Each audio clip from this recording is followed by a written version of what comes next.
everyone, Justine the Twilight Stamper here, and we're going to be creating a watercolor card featuring the stamp set from Wplus9, Unforgettable. I just love this elephant. I just think he's so adorable. So we're going to start off by taking the hanging upside down elephant stamp. You want to do this in archival black ink. I ended up having to go in and redo the card because I had smudged my ink. So make sure you're using an oil-based ink so that when you use a black ink that it's not going to smudge. I'm going to stamp these balloons next. Another thing you could do was put some clear embossing powder over top of the stamp to protect your surface. But anyway, an archival ink would work just fine. So I went in and I stamped in the balloons. And I had manipulated it the third time so that the little string here was going to be folded another way. It took a little bit of playing and getting used to get it to a stamp because it's quite thin, but usually you can do this quite easily with clear stamps.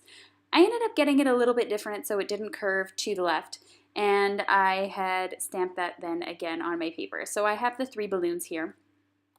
The next thing I did was stamp my sentiment.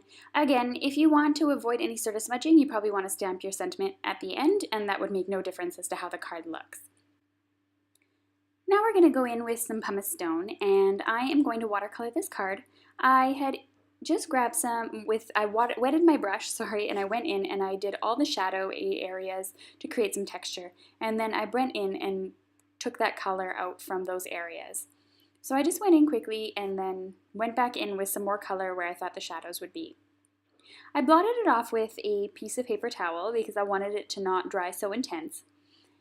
Next, I used some cracked pistachio ink, which is the new January color for the 2015 from Tim Holtz, and I just painted along the side there, and then I worked my way to the top left. And as you can see, I kind of cleaned off my brush in between there. Next, I went in with picked raspberry and did the same thing. The last color I chose was mustard yellow. No, I'm sorry, it was squeezed lemonade.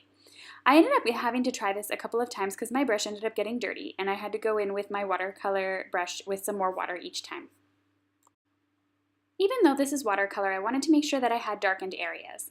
So I went in and grabbed the color again once it was dry and added some more shadow to the card.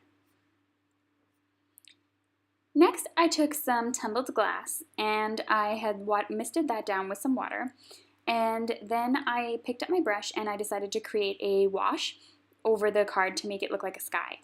A couple of tips is you have to make sure the balloons and everything is dry before going in with the wash. You could also use some sort of sealant that you can get with a watercolor to go over your image so that it doesn't get destroyed by the wash, or you can just be careful like I did and just try and avoid the lines of the balloon and just go around them as neatly as possible. So I just went in and did a wash.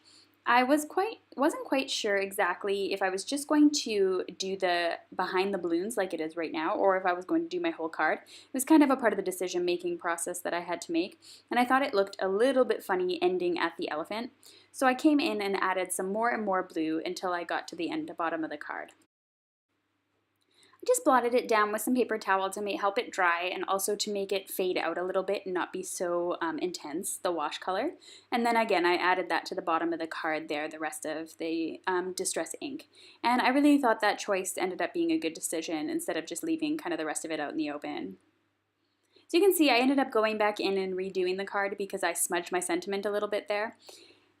But that's okay. So I cut down my watercolor here, and I'm using watercolor postcard paper that I just found at the craft store. I like the size of it and that it came in just a stack. And anyway, you can just use any brand of watercolor paper. And I'm using some shimmer paper to go on the back. This is from the Paper Stash, Glitter Paper Stash. And I really enjoyed the contrast that it gave with the sparkle and the shine of the card. Next, I had to go in and I had to attach this to the card base. So I used an 11 by 4 1/4 card base, and then I folded that at 5.5 inches and to make a top folding card. And that's the end of the card today. So I hope you enjoyed this tutorial. I turned off my lamp there so you can see without the shine and how it would look in normal real life. So I hope you enjoyed this tutorial. Thanks so much for watching, everyone.